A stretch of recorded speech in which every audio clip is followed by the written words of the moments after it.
My name's Ellie Schaefer. My name's Ellie Schaefer. I'm an urban planner and designer. I'm with the consulting firm MIG. I'm helping the city of Charlotte on the Charlotte Future 2040 policy mapping process. So today's meeting has two main parts. First, we'll be sharing information about the purpose of the Charlotte Future 2040 policy map, the Charlotte Future Streets map. We'll also be explaining how the two maps relate to one another and how they're developed. And we'll go over the various opportunities for providing feedback on the two draft maps and next steps. The second part of today's meeting will be our community conversation. So we're going to be reviewing the draft 2040 policy map in detail in the Northeast, Middle, and Outer community planning area. So we'll be asking for your feedback on that map as well.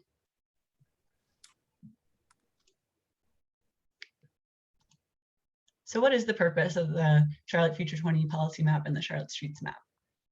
The purpose of these two maps is to help implement the vision of the Charlotte Future 2040 Comprehensive Plan, which is the guiding document for our city's growth and development over the next 20 years.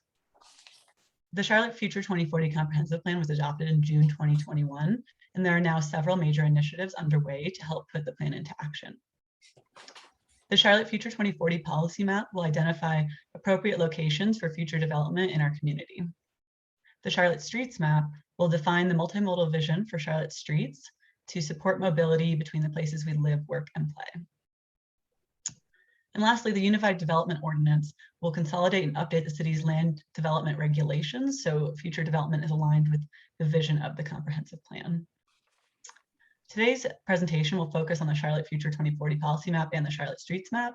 However, a draft of the Unified Development Ordinance was released on October 7th, and more information about that can be found online at cltgov.me/CLT-future. And we can drop that link in the chat as well. So the Charlotte Future 2040 policy map and the Charlotte Streets map will both help implement the vision of the Charlotte Future 2040 Comprehensive Plan. They'll accomplish this by informing how our built environment evolves and changes over time. The Charlotte Future 2040 policy map will inform the type of development that's appropriate to occur in specific geographies throughout the community. For example, in this illustration, the Charlotte Future 2040 policy map will inform the types of land uses and building form that's appropriate in this location. The Charlotte Streets map will define the future cross-section for arterials in the city, including the future curb line, as we call it, and streetscape requirements. In this illustration, the Charlotte Streets map will inform how the street between the buildings evolves over time. So now let's take a closer look at what the streets map is and how it was developed. Before going into detail on the map itself, it's helpful to briefly consider what a street actually is. A street looks, feels, and functions the way it does based on all the pieces expanding from the building front to building front. All of the components therein are important. So the policy map deals with the land uses and the buildings along the street. And the streets map focuses on the portion of that space that provides for mobility. So you can see in this diagram how the various components of the street work together to serve all users. From the center space that provides safe crossings for pedestrians and motorists, to the bike facility that allows people to get to the land uses along the street, to the sidewalk that is wide enough for people to walk comfortably. All of these components work together to create streets that allow people to move about our city in more ways and more easily.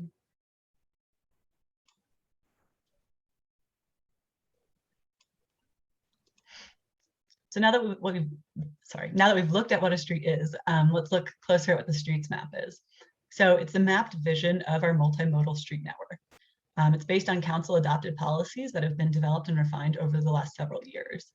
It shows the recommended cross-section for all of Charlotte's arterial streets and will support the UDO to help ensure that we're providing for multimodal streets as we grow and develop. Do note that this draft is the citywide streets map. The streets around the blue line were mapped and adopted in 2019. That map remains in place, but will ultimately be folded into the citywide map, which is shown here.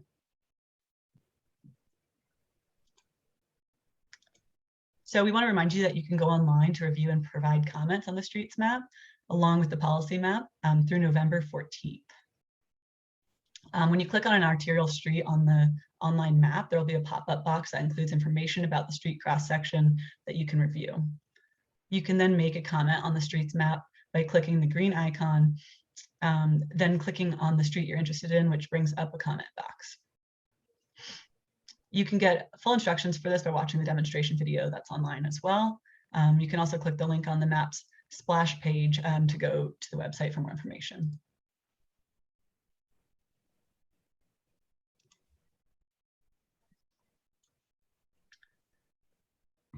So I'll go through what the Charlotte 2040 Future Policy Map is, and then we can take a break for any questions or comments before we get into the next part of our meeting today. So the Charlotte Future 2040 Policy Map is a companion document to the Charlotte Future 2040 Comprehensive Plan, and will translate the plan's place-based policies to specific geographies in the community. Place-based policies are those that provide guidance for where and how development should occur. For example, the plan recommends providing higher density housing along major thoroughfares and transit lines, so we align future density with our transportation infrastructure. This mapping effort will identify where there are opportunities to realize that goal throughout the community. When adopted, the Charlotte Future 2040 Policy Map will replace the city's current policy map, which is called the Future Land Use Map. The Charlotte Future 2040 Policy Map provides a comprehensive and citywide direction for how Charlotte will balance both the needs and opportunities that come with future growth. So for example, the map will ensure that our city can accommodate its projected growth while also protecting features that are important to residents, such as the natural environment and established neighborhoods. The mapping effort will also ensure we align future growth with infrastructure capacity, so we grow smartly and are maximizing our resources. And finally, the 2040 Policy Map's citywide direction means we can ensure historically underserved areas are guaranteed better access in the future, and Charlotte becomes a more equitable city. Since the objective of this mapping effort is to evaluate and balance citywide needs and opportunities, the Charlotte Future 2040 Policy Map will not provide parcel-specific or block-by-block analysis that has historically occurred during the small area planning process. That level of analysis will occur in the community area planning process that will take place after this policy map is adopted.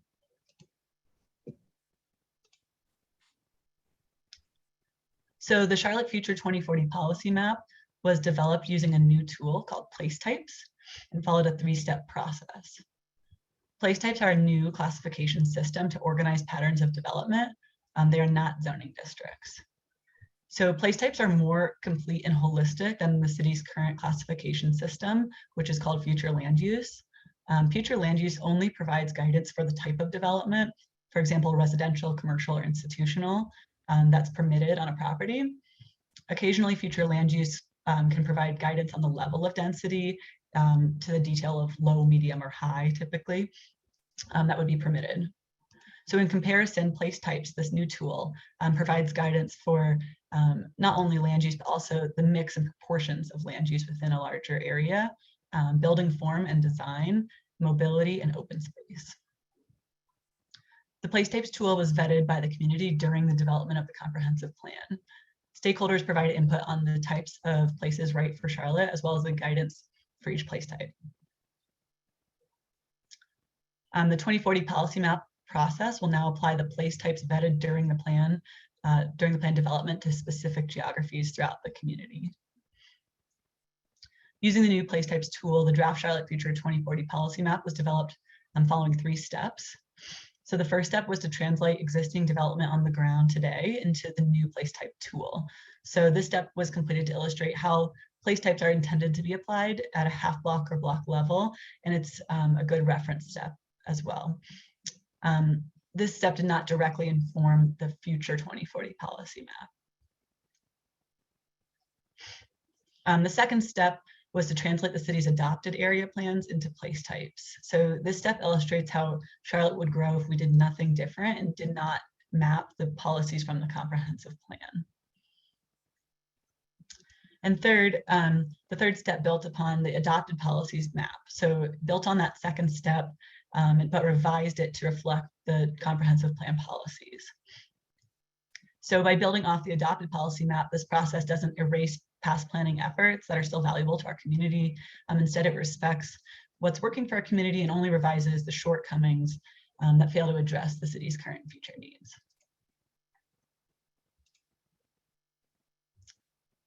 So there were several data inputs used in each of these 3 mapping steps. So right now we'll just focus on the inputs for the adopted policies map and the Charlotte Future 2040 policy map, since those are the 2 steps that informed today's map that we'll be looking at in more detail. So the major inputs for the adopted policies map included future land use recommendations from area plans that were adopted since 2010. This guidance accounts for approximately 27% of our land area. For the remaining portions of the city, the adopted policy map was informed by zoning or existing entitlements of a property. In instances where the existing zoning district did not clearly translate to one place type, market support analysis was used to identify what was the most realistic future use for a property. So as I mentioned, the Future 2040 policy map built upon the adopted policies map by revising the map to reflect the new direction of the comprehensive plan. The major inputs used to revise the second map and produce a draft 2040 map included the equitable growth framework and preservation policies from the comprehensive plan. And then the draft recommendations were checked against several other data sources, such as our growth projections, environment and infrastructure capacity, and market realities. So with that overview, we'd like to walk through how this process played out in the community planning area we're looking at today, but I'll take a quick pause. I see some chats. So I just want to check if anyone had any questions. We're a pretty small group today, so if you want to raise your hand or unmute and ask a question at this time, you can feel free to do so.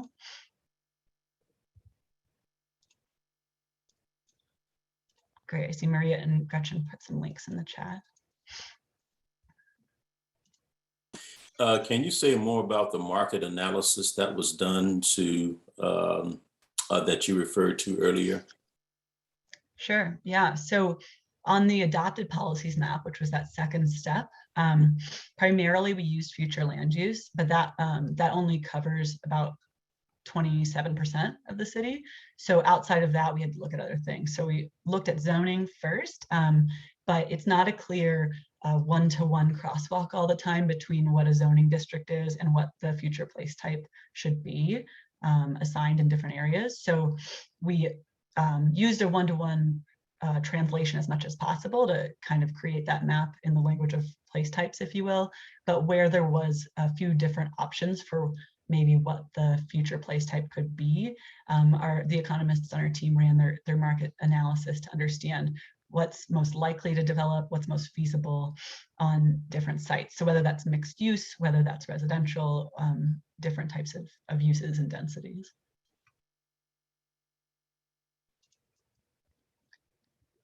Any other questions at this point before we keep going? Okay. So today's conversation, we're going to focus in on the 2040 policy map, and we're going to look specifically at the northeast, middle, and outer community planning area. So you can see where that falls within the city on this map, and the zoom in here shows you a little bit more detail. So the phase 2 community conversations in this planning process are organized around these 15 community planning areas. And this is, I'll note, this is our first of, I think, about 30 different meetings to cover all of these planning areas. So as mentioned, the mapping approach began by translating what's on the ground today and what future place types would look like without the comprehensive plan. So here we're zoomed into the northeast and middle and outer community planning area. So this map reflects existing development translated into the new place type tool. This translation was based on existing land use data and development patterns. So you'll see on the map, we've got a legend on the right side of the screen here. The lighter yellow color is neighborhood 1. So that's our lower density neighborhood place type. That covers a lot of this community planning area. We also have one large area that's a park and preserve place type. North of University City Road, we've got some campus place type existing and commercial. And then along some of the more major corridors, we've got some commercial and manufacturing and logistics place types that are red for commercial, purple for manufacturing and logistics. And then sprinkled throughout, we currently have some neighborhood 2, which is the higher density place type in orange.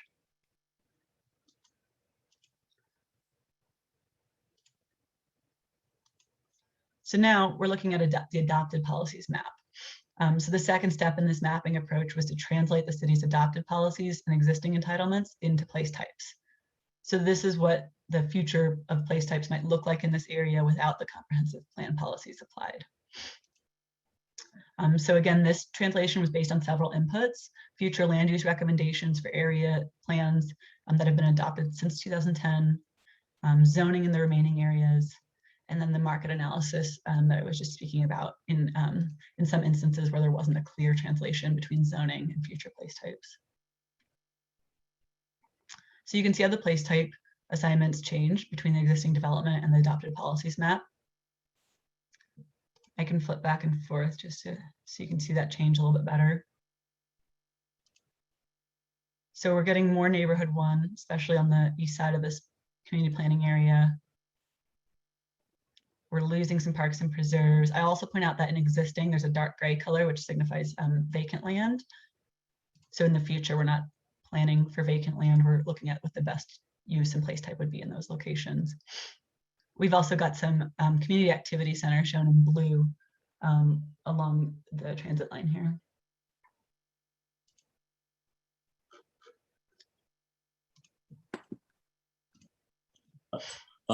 Ellie, what would you say is the significance of the significant decrease in commercial land use? Sure, the commercial place type. So basically a community activity center place type, which is the blue color that looks like it's replacing a lot of the red, is a more mixed use place type. So it can allow for maybe more density as well as residential and other uses mixed in amongst the commercial. So that is likely what was either envisioned in this area based on future land use, or is what the zoning is allowing for. So maybe the zoning is not limited to just commercial.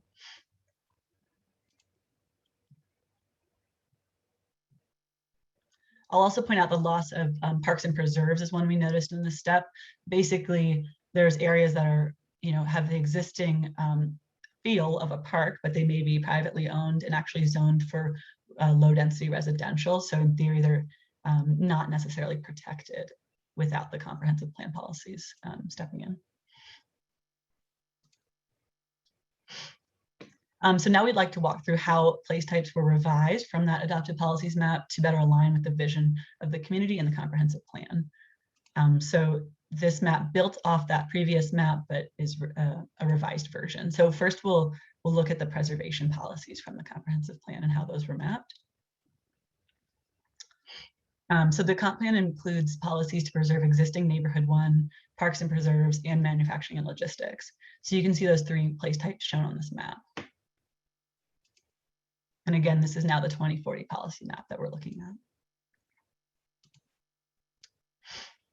So in some areas, these place types were already preserved based on adopted policies, but the areas highlighted in blue show additional areas where these place types were preserved as part of the 2040 mapping. So you can also see the % change in these place types assignments on the right side of the slides. That's net change from the adopted policies map. You can see we regained most of the parks and preserves. We preserved some more of the manufacturing and logistics, and we lost less of the neighborhood, a little bit less of the neighborhood 1 overall. So now we'll look at the mapping of access to housing opportunity policies. This was part of the equitable growth framework in the comprehensive plan.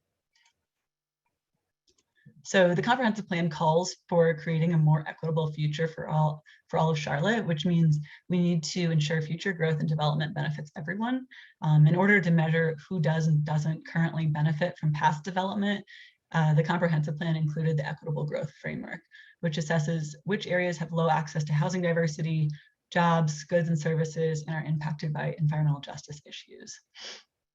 So on this map, areas outside the black diagonal hatch pattern are lacking access to housing diversity, meaning you can't easily find a variety of housing types in these areas.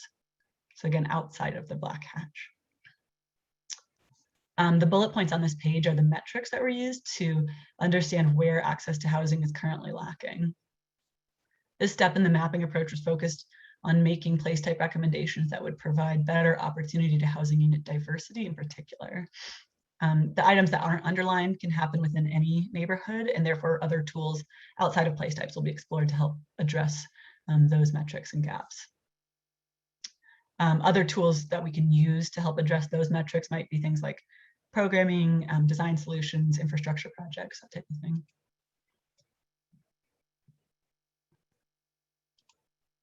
So neighborhood 2 is a place type that helps provide more housing opportunities through housing unit diversity. So here you can see in orange where neighborhood 2 is mapped. In some areas, neighborhood 2 is already mapped based on adopted policies. The areas highlighted in blue show additional areas where neighborhood 2 was recommended as part of this step.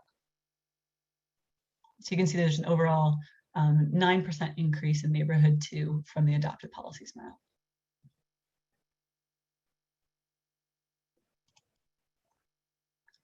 And here's just the clean version with the first 4 place types shown in this community planning area of the 2040 policy map.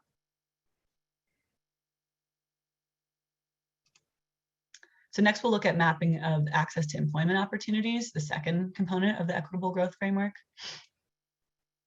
So now on this map, areas outside of the black diagonal hatches are lacking existing access to employment opportunity.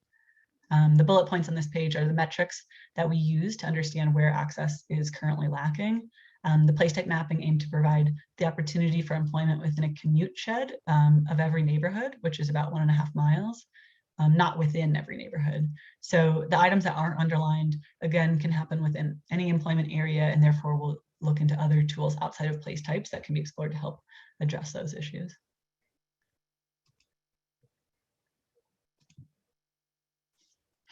So campus and innovation mixed use are 2 place types that can help provide more employment opportunities within close proximity to neighborhoods. So here you can see in teal and light pink where those 2 place types are mapped. We've just got a little section of light pink up by this I-85 marker and some campus up here. I'll also note that we're stepping through these in sort of a clean pattern, but the activity centers, which we'll get to next, also help provide access to employment opportunity.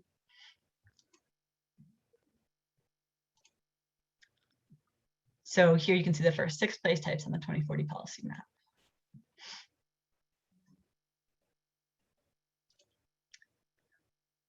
All right, and lastly, we'll look at mapping of access to essential amenities, goods, and services policies from the equitable growth framework. So on this map, areas outside the black diagonal hatches are lacking existing access to essential amenities, goods, and services.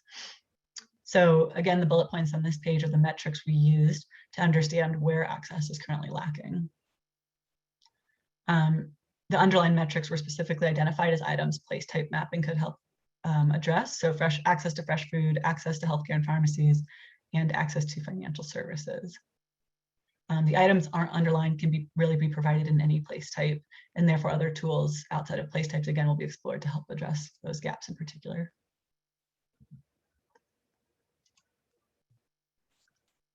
So commercial and activity centers are place types that can help provide more access to amenities. Here you see in red, pink, blue, and navy where these 4 place types are mapped. So in some areas, again, these place types were already mapped based on adopted policies.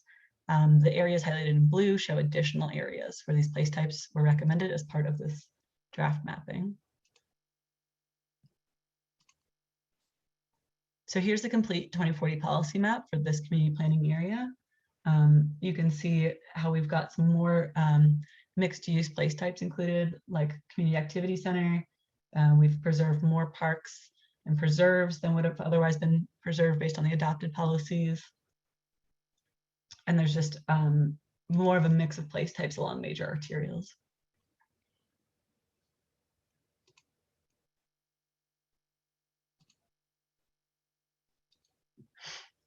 So lastly, we've got environmental justice, which is another metric within the equitable growth framework.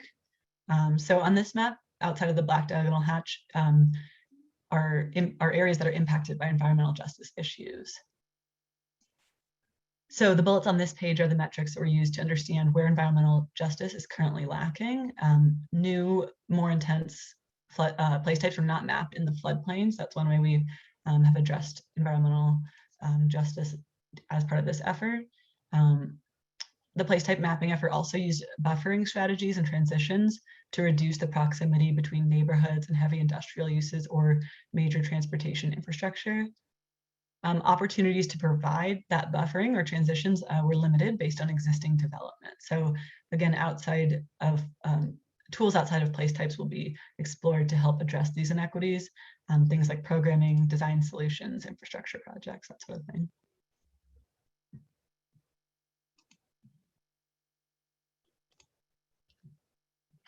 So next, we want to highlight what the above mentioned place type recommendations mean for this area in terms of attracting new jobs and housing units in the future. So in terms of housing units, the place type recommendations within this community planning area will account for approximately 17,000 households. And that's about 12% of the overall household growth that's projected for the city of Charlotte. So this community planning area is capturing 12% of household growth. And you can see that blue outline up here on the map.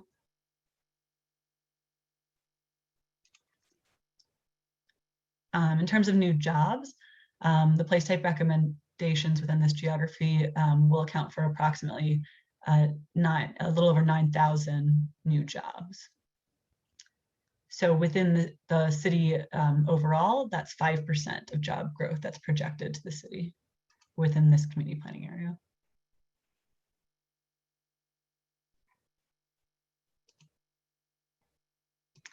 All right. So I can pause again here before we get into some more engagement questions with you all. Any questions on the slides I just presented?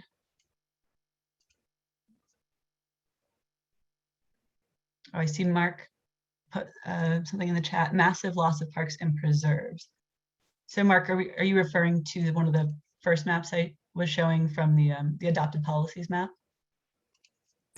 Yes, I was ahead of myself a little bit. Thank you. No problem. Thanks. Yeah, so that's definitely something that is a policy in the comprehensive plan to preserve existing parks. So that was a step that we added in as part of the policy mapping. What is the percentage in terms of the land square footage that this area has relative to the rest of the city? Because I'm noticing a low 5% in terms of growth, in terms of jobs, but what percentage of the area is represented for in this area for the entire, relative to the entire city? And obviously most of the growth would be in the heart of the city. Right, exactly. Great question. I don't know the exact percentage off the top of my head, but eyeballing it, I want to say maybe 10% of the city is within Northeast, Middle, and Outer community planning area. But yeah, you're exactly right. I think different community planning areas have different character. They serve different purposes. So while some job growth is going here, it's not a one-to-one ratio necessarily. Okay.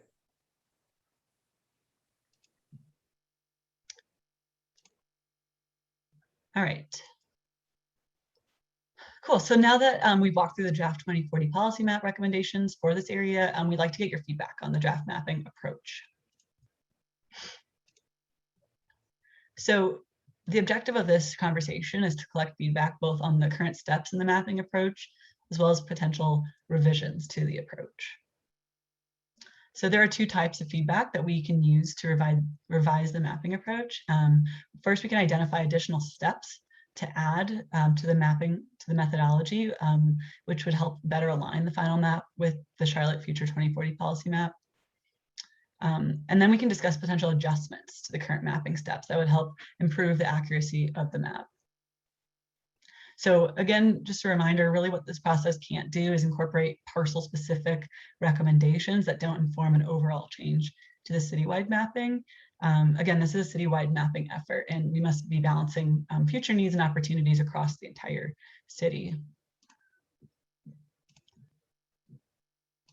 So we've got a few polling questions teed up here for you. And so before we start talking about potential changes to the current approach, we'd like to ask some questions about what you've seen reflected in the draft so far. We think a number of steps described in this current mapping approach are accomplishing the goals of the 2040 comprehensive plan, but we'd like to hear whether or not you agree.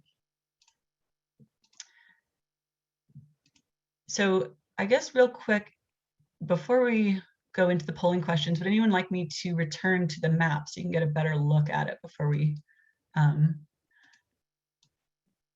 get into all these questions? You can maybe raise your hand or speak up if anyone wants to see the map again.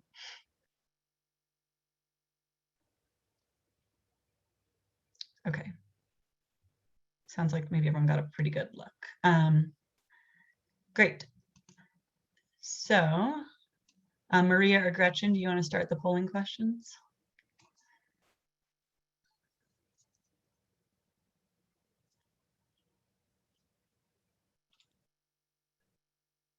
Great. So Gretchen just launched the poll. I'm not able to see it, but I'm hoping everyone else can.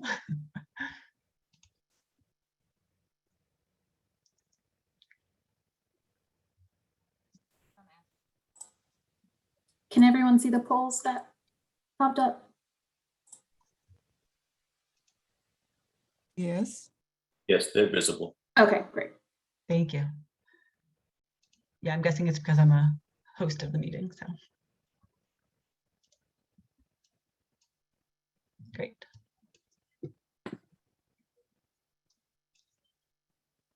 So we'll give everyone a minute to respond, and then maybe Gretchen, you can share the results in just a minute.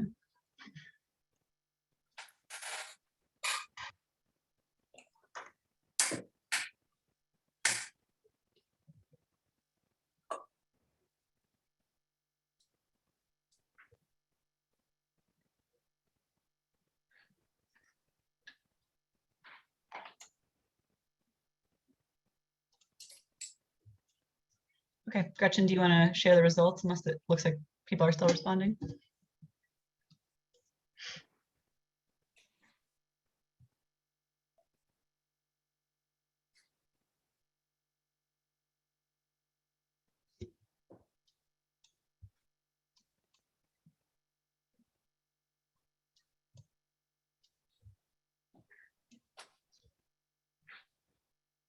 Okay, I'm not able to see the results. I don't know, Gretchen, if you can speak to what they are, or Maria.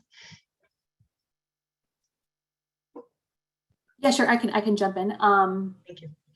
So it looks like for the first question, the mapping step to preserve neighborhood 1 and parks and preserves align with the Charlotte Future 2040 Comprehensive Plan's direction to protect community assets. Strongly agree, we had 20%. Agree, we had 60%. And we had 20% undecided.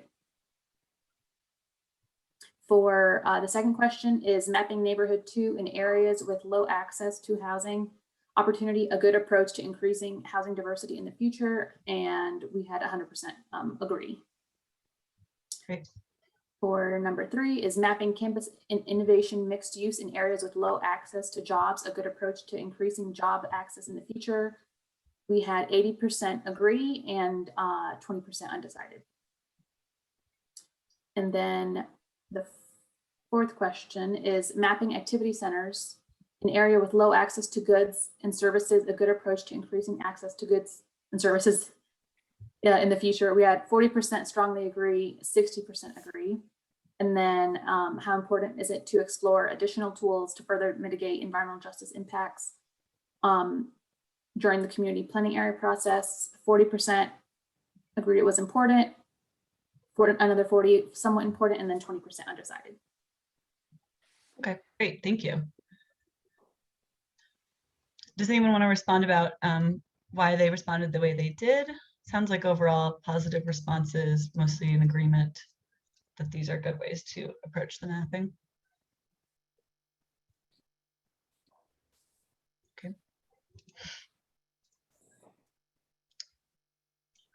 All right. So now that we've gotten your feedback on what's been reflected in the mapping approach so far, let's turn our attention to what might be missing from the mapping approach. So we recognize that the current mapping approach is just a starting point. We might need to add some additional steps to better align the map with the comprehensive plan. We want to share a few suggestions for additional steps with you all and see whether or not you agree with these suggestions. So the additional steps that we've heard from our interdepartmental stakeholders are related to 3 of the 10 place types. So first we can look at what we've heard about manufacturing and logistics. We've heard from our partners in economic development that some of the existing manufacturing and logistics sites, especially close to uptown, may be better suited for other uses due to changing needs of the manufacturing industry. So given the preservation policy that was to preserve manufacturing and logistics based on the economic value of that type of use, we want to know, do you think it's more important to preserve existing manufacturing and logistics sites, or more important to consider where repurposing these areas might better serve other community needs in the future? I think we have another poll on that one. And I just launched that poll. Okay. And we did have a question in the comments while people are taking the poll. Mark asked if you could talk a little bit more about how current infrastructure was applied to maps versus needed infrastructure. Thank you. Yeah, thanks, Mark, for that. So some of the policies around infrastructure and transportation infrastructure in particular were to map, really to like utilize the existing infrastructure that's out there. That's a more efficient way to develop rather than needing to build more and more infrastructure to accommodate growth. So we especially looked at high capacity transit lines and major transportation thoroughfares like highways and arterials for more dense development. So we really focused activity centers, higher density housing, those types of uses around transit stations and around existing higher capacity roadways. One part of this effort is a fiscal analysis. So I don't have the information, all the details about it offhand, but basically they're running, what would it cost the city in infrastructure costs to develop in the adopted policies map versus the 2040 map, and it's quite a bit more efficient in the 2040 policy map. So really focusing growth around existing infrastructure.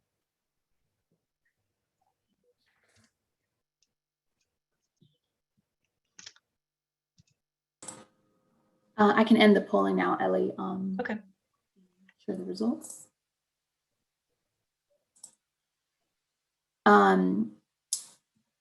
So the question, is it important to preserve existing manufacturing and logistics sites, or to consider where repurposing these areas may better serve other community needs in the future? 29% said to preserve existing sites, 43% were neutral, and 29% said to consider other uses. Okay, sounds like we're kind of across the board there. So I think what our charge will be is to, take a careful look, we don't want to do any sweeping changes to manufacturing and logistics as an important use, but giving it a detailed look where those are the most feasible. Paul, did you have a comment or question? I'm sorry, I should be on mute. Oh, that's okay. Just wanted to check. Great, so the next poll is about neighborhood 2. So we've observed that there are a lot of large single family lots located along major transportation corridors in the city. So these sites could evolve to neighborhood 2 to provide more housing options in the future. So like I said, building more density around existing infrastructure is more efficient for city resources and more sustainable long-term. So our question for you all is, do you think it's more important to preserve existing single-family lots along major transportation corridors, or to provide more housing options in those locations? And again, this would just be changing the vision, changing the future place type. It's not a zoning or an entitlement change in itself quite yet. So you can launch the poll for that one, Gretchen, if you didn't already.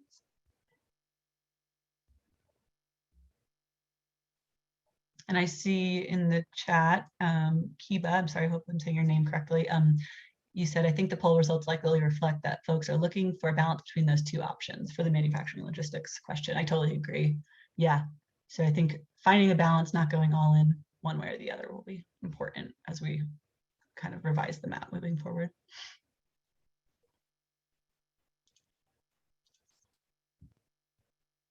Okay, Gretchen, you want to share the poll results? Sure, I'll share them. Okay, I'm going to end the poll.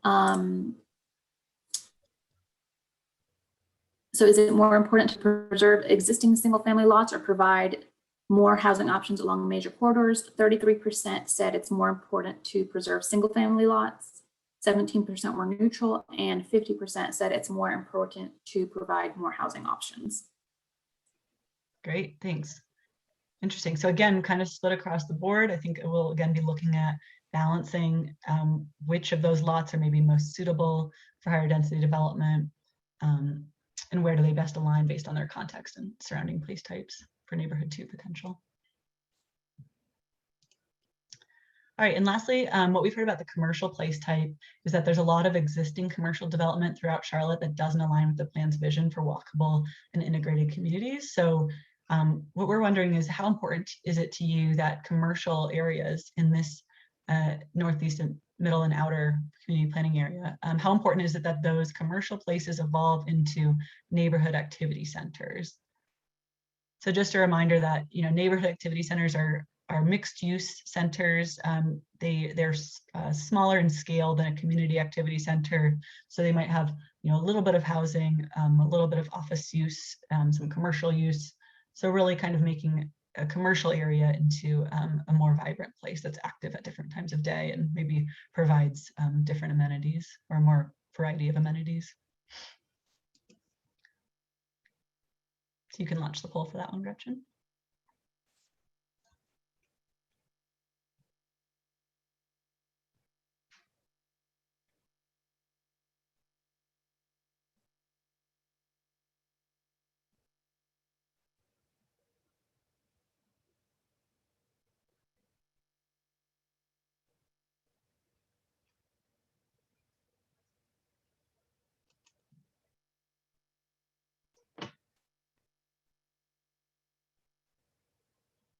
All right, do you want to share the results? Yes, let's see. Okay, so we had how important is it that commercial place types evolve into neighborhood activity center in the community planning area process? 57% said it's important and 43% said it's somewhat important. Okay.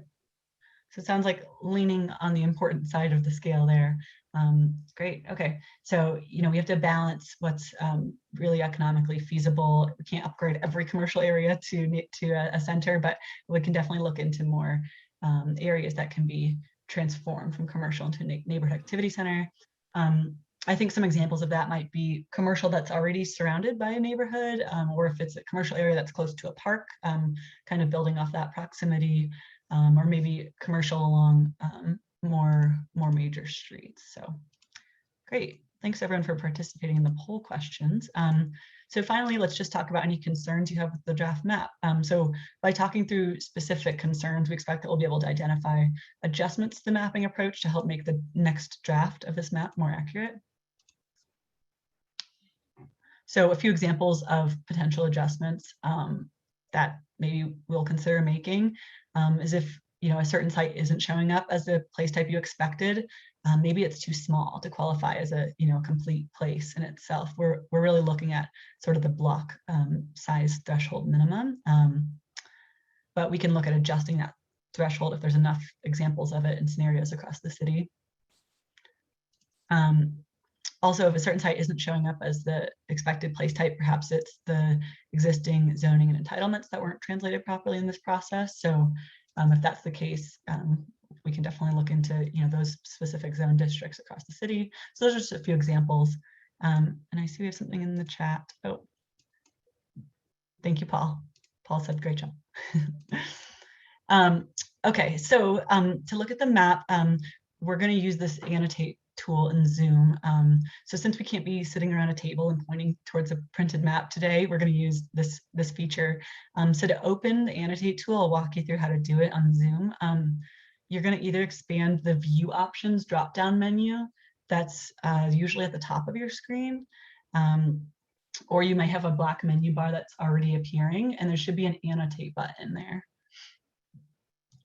So once you click the Annotate button, we're going to use the Stamp tool. So you can click Stamp, as is circled on the bottom of my slide here. And then we're going to use the heart today, just because it's the easiest one to see on our map.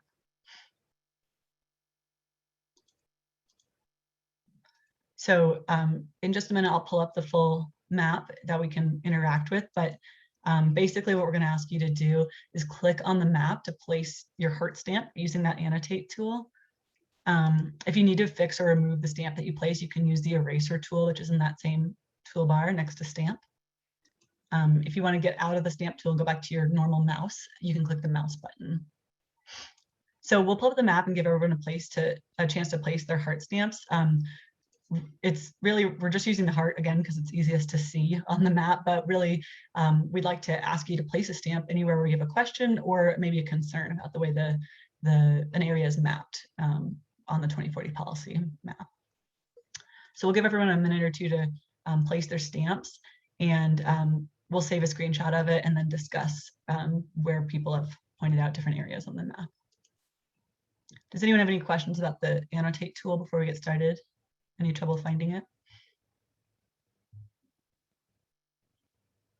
Okay. All right, so here's the full map. You can go ahead and please use the stamp tool rather than the pen if you can, just because it'll get a little crazy if a lot of people are marking it up.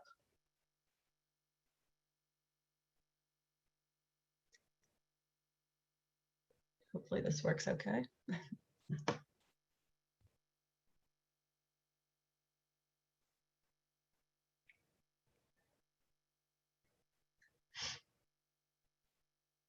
So again, you can place a stamp anywhere you have a question or you want to talk about the way it's mapped, or maybe you have a concern. See one stamp. Give you guys a couple minutes.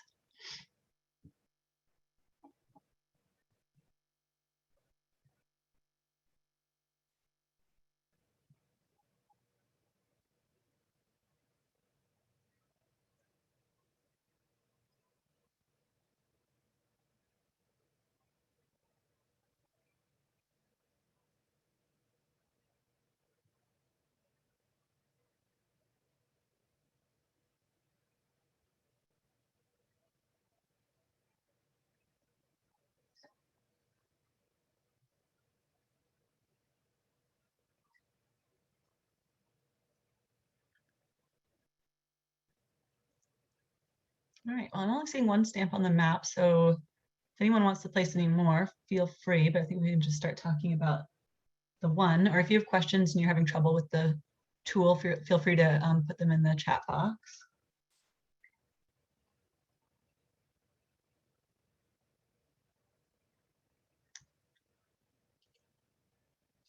Okay.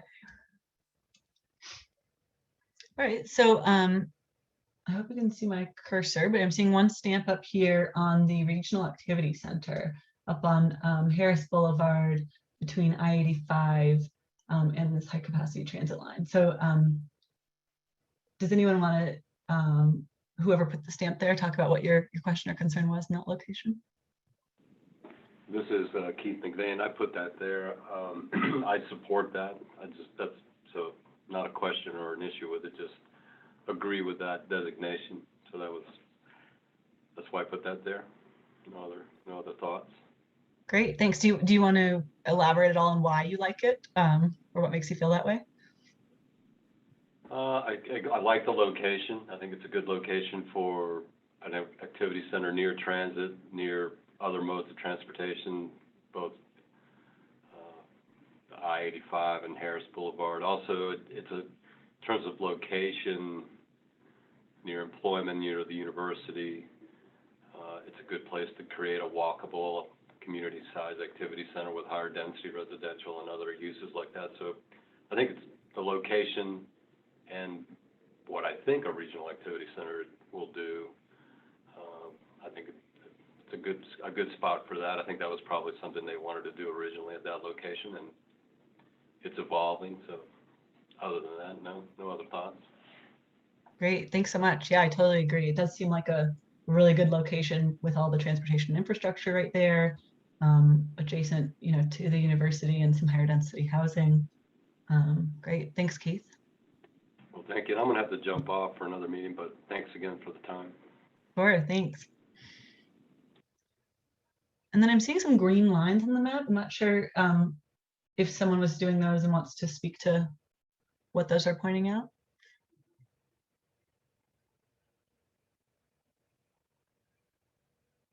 Maybe they were an accident, I'm not sure. Nope. Okay. Great, so let me make sure I save a screenshot of that.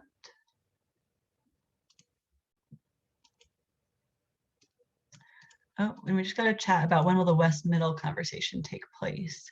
I'm not sure who said that. Your name is first name, but to whoever said that, there's a West Middle conversation going on right now, actually, but then there's another one today at 4 p.m., I believe. And you can look on the project website for the complete schedule for other community planning areas. Maybe Maria or Gretchen can drop the project website link in the chat so you can see that schedule. Yeah, I'll drop the web link in the chat, and it'll show the map of all the other areas in case you're not in the right in the one that you want to be in. Thanks. All right. Just trying to make sure I could save this quickly. There we go. Okay. So I'm going to clear the annotations from the screen. Help me. Yeah. Okay. More thing in the chat. Oh yeah, and there Maria put the link in the chat. Yeah, 6 p.m. Oh, sorry. Yep, 6 p.m. Is the West Middle conversation today, and that link will be on the website that Maria just linked to. All right, so next steps, we've got more community conversations October 14th through November 10th. So over the next few weeks, all the sessions will be recorded and available on the project website. So if you're not able to attend, you can watch them online and submit comments through the online mapping tool, or you can attend a makeup session. So there's one makeup session for each community planning area scheduled as well. We're also hoping to do some in-person office hours contingent upon COVID protocols. So you can again look to the project website for more information about when those may be happening. We have the online comment application open through November 14th, so through a month from today. That's at cltgov.me/cltfuture. I think that's earlier in our chat from today as well. And then, yeah, so we'll be using community feedback to identify citywide revisions to the 2040 policy map. So we can release a report about, what all the outcomes were from all these meetings and how we're revising the map based on the feedback that we've received. And then we'll have a second draft of the Charlotte Future 2040 policy map expected in early 2022. So with that, I see just one more chat. Can you talk briefly about talks with adjoining counties and their plans? Yeah, so that was, I think, largely done as part of the during the comprehensive planning process, but place types are really only occurring within the city of Charlotte. So I think moving forward, there's probably more conversations that we can be having with adjoining communities, but this is really just implementing the policies from the comprehensive plan within the city. So that's really been the focus at this point to date. So any other questions or comments before we wrap up?